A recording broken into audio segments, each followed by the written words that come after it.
go to chapter 2. Keep your highlighters in your hand because we'll have a lot of information coming from chapter 2. Chapter 2, we're going to talk about vital signs. We're going to cover your blood pressure. We're going to cover your pulse. We're going to talk about blood cells, your red cells, your white cells, and your platelets. And then we're going to discuss blood vessels. So I'm on page 8.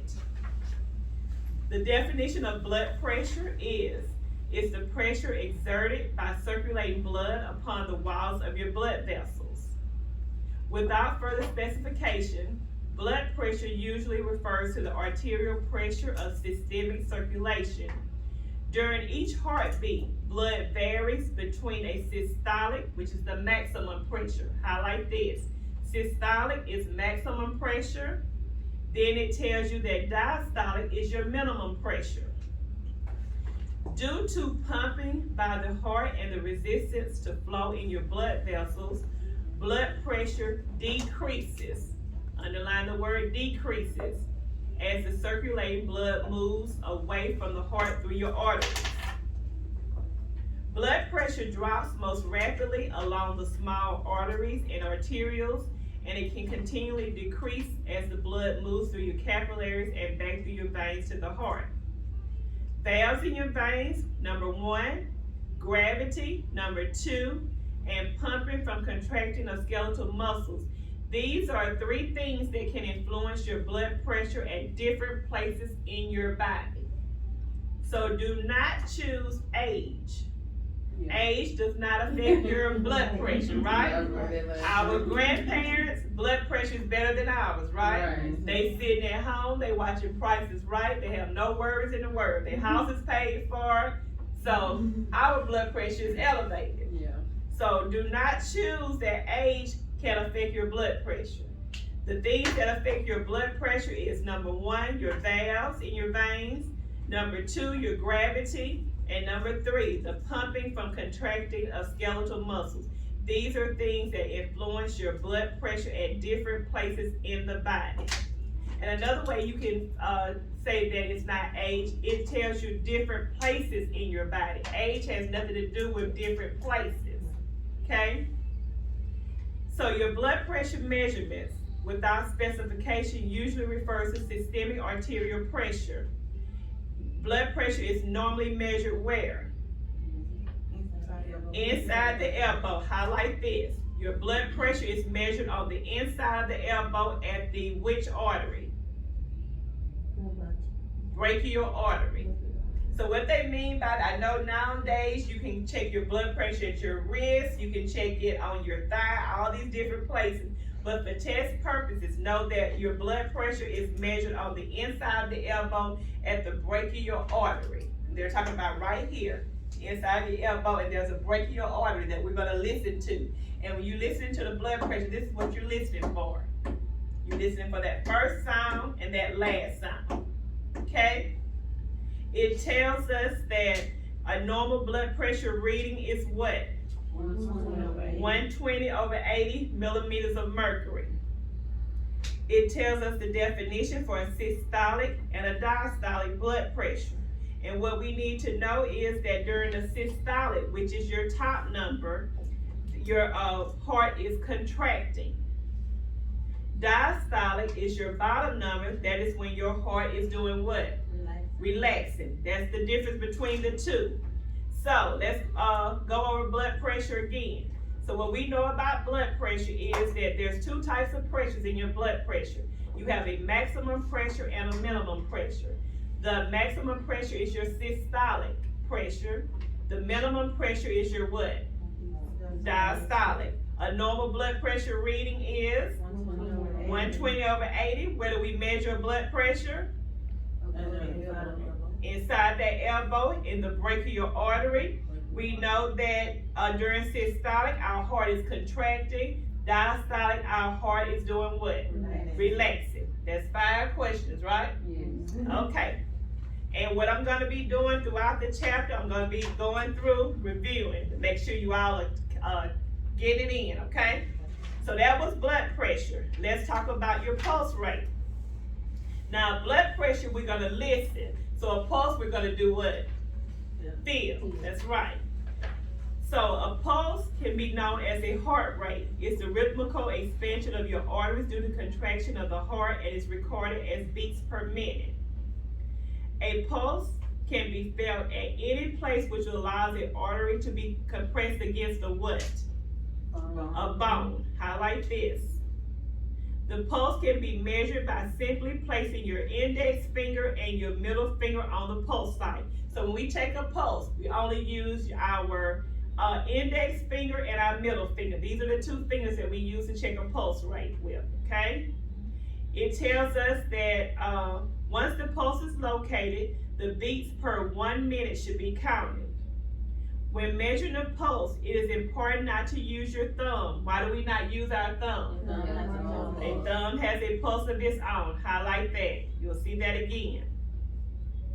The pulse can be used to determine a person's overall level of health.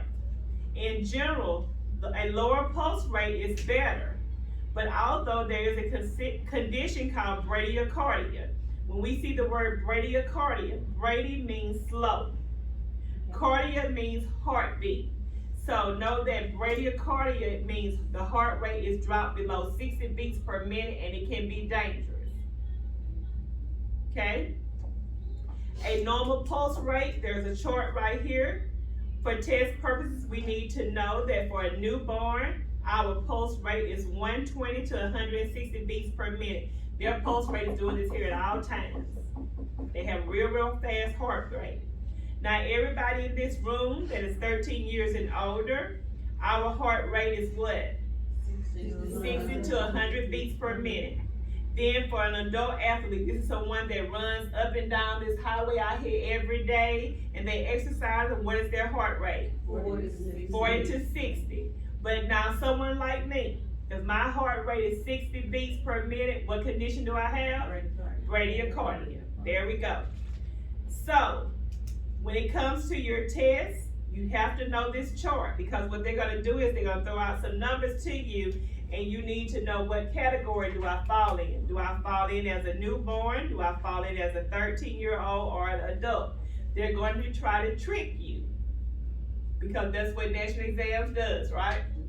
So know that the newborn is 120 to 160. Our age, 13 to and older is 60 to 100, and then an adult is 40 to 60.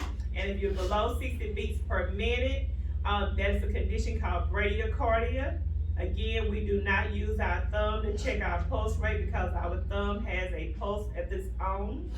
And remember that a pulse can be checked anywhere that you have a compression or a bone, okay? All right, let's talk about page 10. We're gonna talk about blood cells. Another name for blood cells is what? Hematocytes. When you see the word hema means blood. When you see the word cytes means cells. So blood cells are called hematocytes. As blood is removed from the body, the blood clots, and the fluid portion is called what? Serum. So know this, blood is removed from the body, that blood clots, and that fluid portion is called serum. Blood is a fluid and is needed to maintain life, a steady or stable state. This is called homeostasis. So what they mean by this here is, as far as none of us know right now, we don't have any blood clots in our body, right? So our blood is flowing through our body, and it's maintaining life. It's flowing through a steady or stable state. Our blood is going to our arteries, our arterioles, our veins, our venules, and our capillaries. And this definition is called homeostasis. That's how our blood is flowing through our body properly. It's not clotted. Okay, this middle section, here's a lot of questions. Blood is made in the bone marrow. Highlight. Bone marrow produces what? 95% of your blood cells. Highlight it. Other organs such as your liver, spleen, and lymph nodes help in the regulation of blood cells. Know this. The liver, the spleen, and lymph nodes helps in the regulation of blood cells. Come on down. In the human body, there are 3 different types of blood. We have red blood cells. Another name for red blood cells is called erythrocytes. When you see the word urethro, that means red. Cytes means cells. White blood cells, another name is leukocytes. When you see the word leuko means white. Again, cytes means cells. Then the third one is platelets. Another name for platelets is thrombocytes.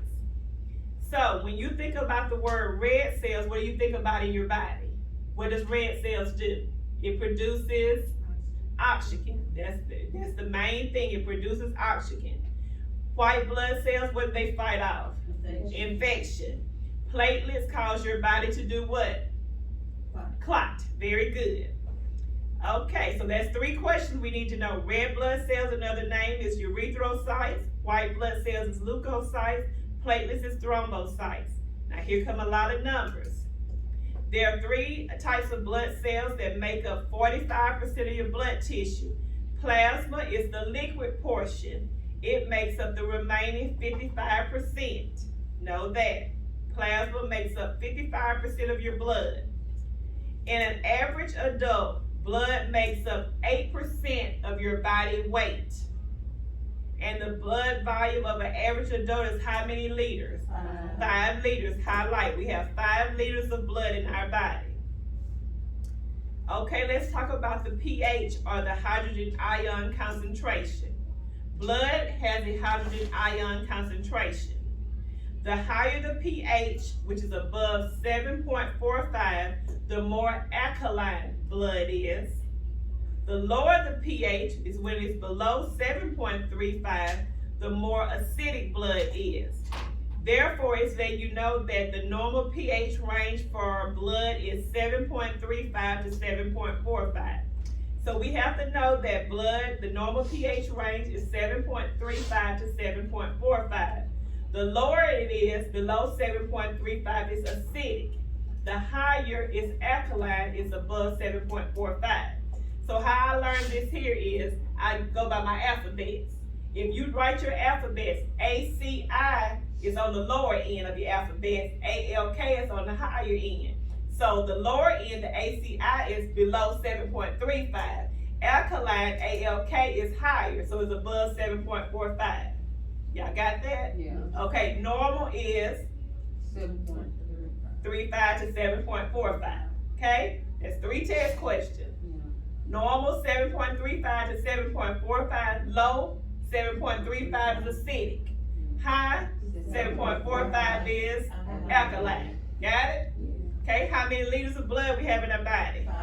5 liters. What's another name for red cells?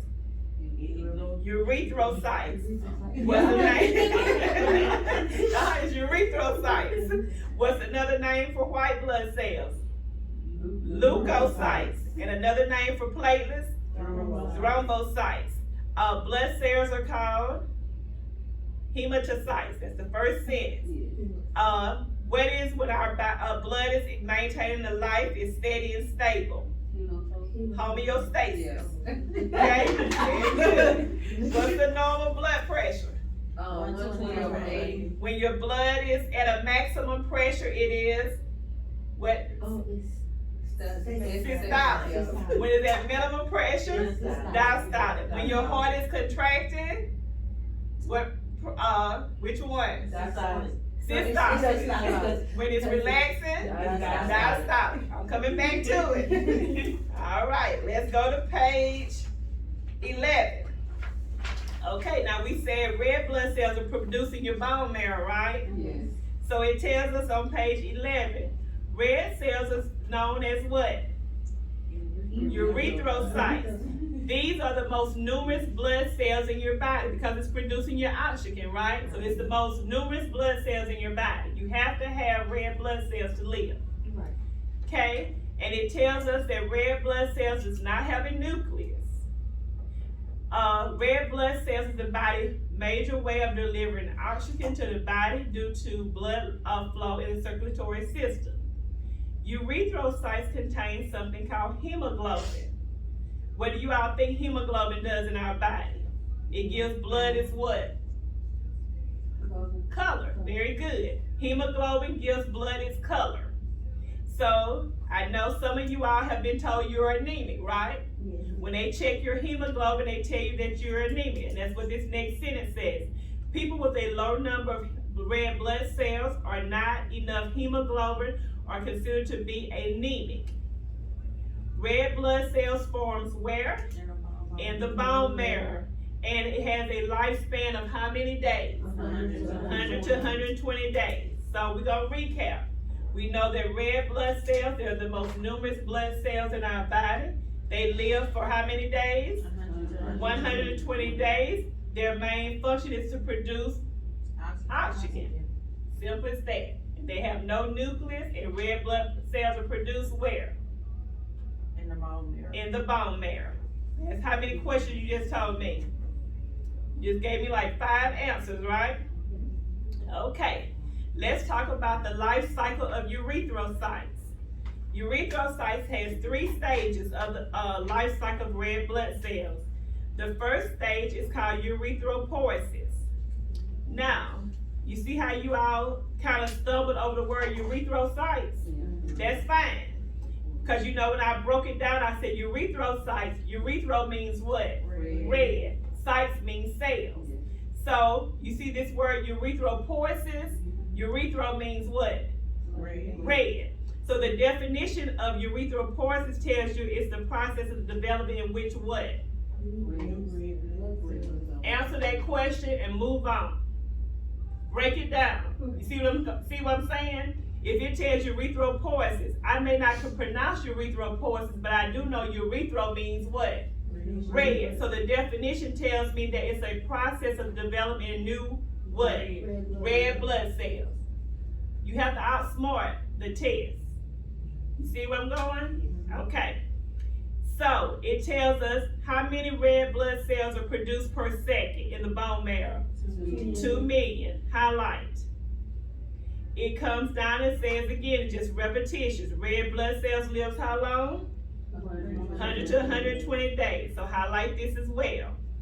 During the senescence stage, it tells us that during the senescence stage, as erythrocytes go through changes in their plasma membrane, these changes makes the cells more recognizable for removal of old and defective cells, and this is called erythrotosis. So know that erythrotosis is the removal of old and defective cells. Tosis means like destroying, okay? Erythrotosis takes place at the same rate as the production of cells. Underline that, it takes place at the same rate. Any questions about red cells? Any questions? How long does red cells live? 100 to 112 days. Their main function is to do what? Provide oxygen. They are the most numerous blood cells in your body, right? Okay, so we know this about red blood cells, and they're produced where? In the bone marrow. So let's see what we know about white blood cells. White blood cells are called what? Leukocytes. What does leukocytes do?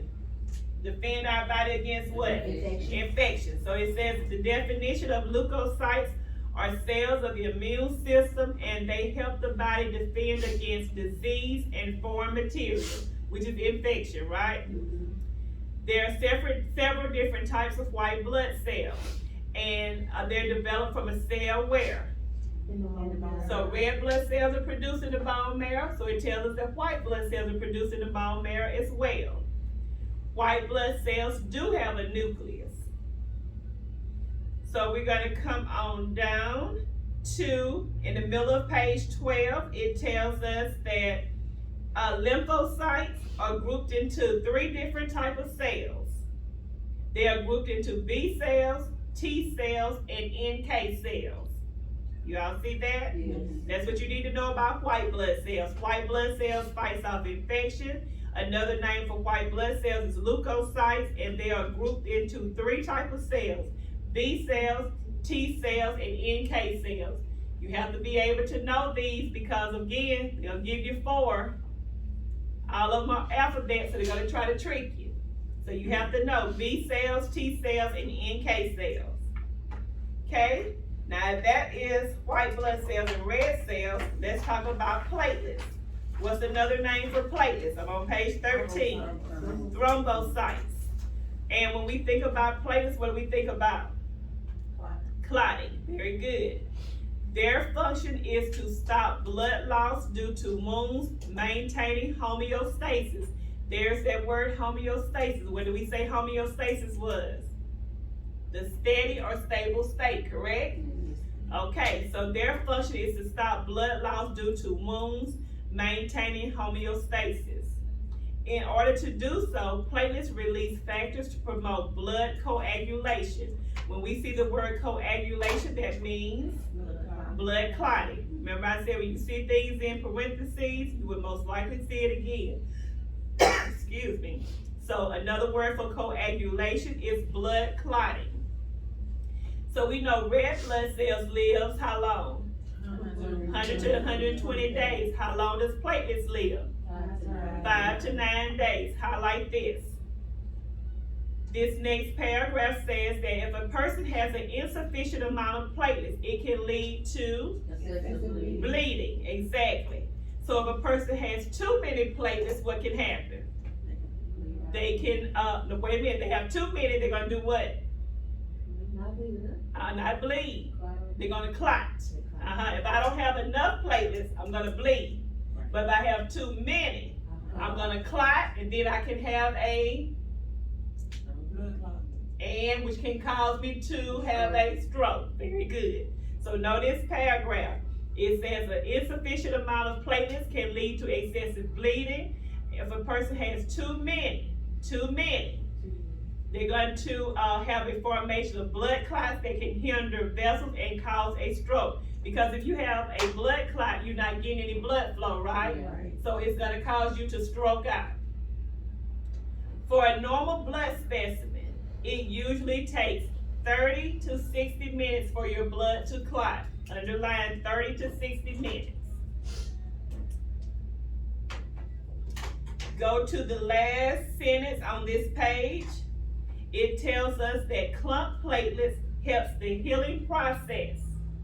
This is called a vessel repair by secreting chemicals to urge fibroblasts, underline the word fibroblast, into the wound for healing.